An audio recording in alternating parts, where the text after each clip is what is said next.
nyem in no la bi igi mut agwe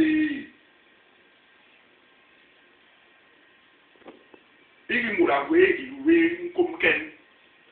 John duwa kon nyem wo mi inyu le murangwe ani di awo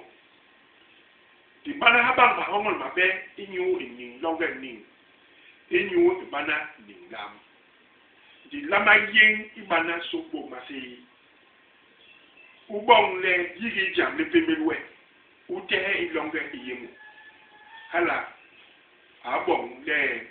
uyiken bonga wo inyu le bonga ayi awo we mura wo John uwa uma song ubena bige le iyo mepemelwe ba we benyen unsu iyo ikebisu John unong le yoya kanji ni anje ke bimba ibalbo bimba bi kidba